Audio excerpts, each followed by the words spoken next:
Americans, Afro-Americans, Negroes, blacks, Caribbean, African, Dominican. We just got so many different bywords and proverbs. Now, if the government passed a law and said, I want everybody to go back to the land of nativity, where do we go? Black land? Where's black land at? I mean, the Irish can go to Ireland, right? The Chinese can go to China. The French can go to France. The Spanish can go to Spain. The Russians can go to Russia. Somebody said, well, you go to Africa. Where? Which nation? We nomads. We don't have a home. Our home has been taken over by people who's there because we disobeyed. He threw us out of the land. That's what he says in the book, right? Now, my brother's back. So, let's look at the Gentiles. Because I was raised a Christian son of a pastor, and I was taught that we are Gentiles. So let's look at the Gentiles, all right? Let's go back to Genesis chapter 10, because here's the thing.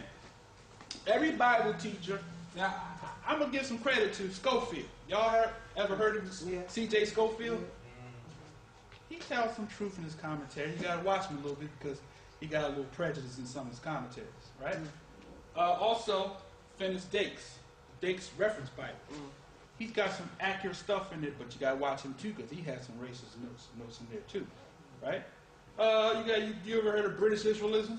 Absolutely. Yeah. They got some truth, but you got to watch them because they got some racism in their commentaries. And Most High is not racist. We have people of all nations that fellowship with us across the globe. And we don't look at them any different because their color of their skin is different than ours. We all one, right? So now, where did I say go? Genesis 10. Genesis 10. Start at verse 2. The sons of Japheth, Gomer, and Magog, and Madai, and Javan, Tubal, Meshach, and Tiras. And the sons of Gomer, Ashkenaz, Riphath, and Togarmah. And the sons of Javan, Elisha, Tarshish, Kiddim, Dodanim. By these were the isles of the Gentiles divided in their lands. Read that last verse one time. By these were the isles of the Gentiles divided in their lands. Read that word one more time. By these were the isles of the Gentiles divided in their lands, everyone after his tongue and after their families and in their nations. So, what is he saying? He's saying that the Gentiles, now, Gentile is actually not a Hebrew word. It's an English word, right? It's a, wouldn't you say it's like a byword? Okay, something that they use, they're trying to make a point. So, the actual word in Hebrew was goy, which means nations. So, what the writer is trying to say to us is, everywhere you see this particular portion of the sons of Noah, he's talking about the descendants of Japheth. He calls them that word, Gentile, right? Now, read that verse one more time. By him the isles of what?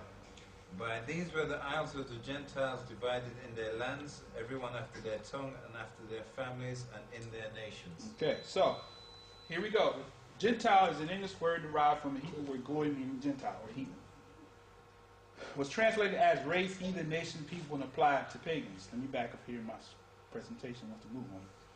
The translators chose this word when making reference to the sons of Japheth. Thus it became an exclusive term, historical term applied to the sons of Japheth, just like the words, or the word I should say, Negro, words Negro, and black, which mean black, became an exclusive term for the so-called African slaves, right? So what they did was when they put that in there, although you had goy there in the Hebrew, they put Gentile there because what they're trying to tell you is that these are specific sons of Noah, and they settled in a specific place. All right, now let's move forward. So we read that Noah had 3 sons, Shem, Ham, Japheth.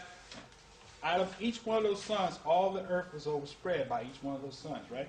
Now, we just read where he said, by these were the isles of the Gentiles divided. So historically, the so-called African slaves were taken captive into the lands which became known as Europe, or the Gentile lands. Now, I'm going to show you something that's going to show you some revelation here. Okay? Let's look at this word Gentiles, right? Before we move, and because I know my brother, he wanted to see them nations. We're gonna get right there, all right? I like to give you something on the way to where we're going, right? Now let's look at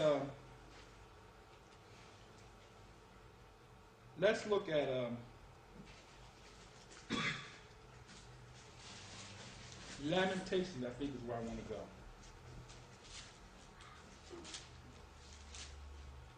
Let's go to Lamentations chapter 1. Look, use your table of contents if you need it.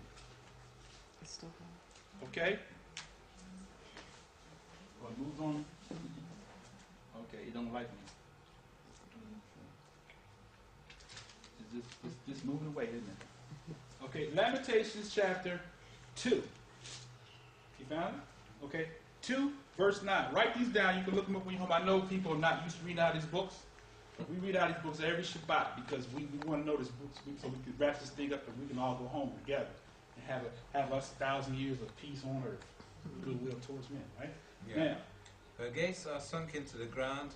He hath destroyed and broken her bars. Her king and her princes are among the Gentiles. The law is no more. Her prophets also find no vision from the Lord. See that? So what he's saying, so he's talking about Israel. Israel is, her gates are sunk, her kings and her princes are among the Gentiles. The law is no more. That's what the preacher told us when I was coming up. We're not under the law. We're under grace. We don't have to keep the law. The Messiah nailed the law to the tree. Well, I mean, they're partially correct, but what law are we talking about? Certainly not the moral law. Obviously, the United Kingdom didn't get the memo. That's why they got all the security cameras. Because we're not under the law. So we know that's not correct. Because if we are not under the law, I can go out here and rob the bank and put the money in my account. Nobody's going to arrest me because we're not under the law. The law said thou shalt not steal, right? So I should be able to go to my neighbor's house while he's at church praising the Lord and go in his house and take all the stuff out. And when he come home, we just say, oh, praise the Lord, everything's fine. We're not under the law. So that ain't true, right? So that's the biggest lie we've been told. So he says that my people are among the Gentiles and the law is no more. We don't have any law. We don't have a dietary law. So we're dying ahead of our time. We got people that eat pork and all kinds of scavengers and things that kill them. Yeah. We say, oh, just pray over and just eat it. It's going to be all right. Everything's sanctified by the prayer. And so we don't have any law. We got kids, in the States. I don't know if you guys, you probably can attest to this. We have so many alarms and locks on our doors to protect us from the neighbors' kids. If we had law, we wouldn't have to worry about our neighbors' kids because everybody would understand we don't do this. In the nation of Israel, when a child did something that wasn't according to Torah, they'll be stoned to death. Now the law says, oh, you cannot spank your child, discipline your child because it's child abuse. So now we have out of control. All right, let's get back over here. All right. So where I leave off at? So it says that we are among the Gentiles. Now, Paul the Apostle. I call him the Christian apostle because most Christians don't hear nothing else in the Torah. All they hear is what Paul says. If Paul says his law, right? So what it is this misunderstanding of the teachings of Paul because he was a doctor of the law. But the people that translated flipped his what he was saying. So he says he was apostle to the Gentiles. If the Gentiles were black people, how come we don't see him going to any African nations to preach? Who did he go to? He went to who? Galatians? He went to Colossians, Ephesians, Thessalonians, Corinthians, Romans, and Greeks. But he didn't go to any African nations. So if black people were Gentiles, then maybe Paul didn't get the memo that he had to go to Africa. Because didn't Paul just go to around that Mediterranean basin? That was exactly. the area. He didn't go anywhere else.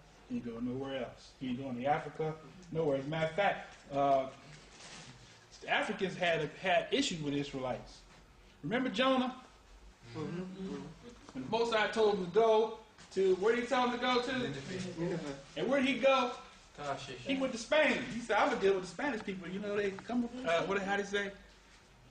Speaking Spanish? Come on, stop.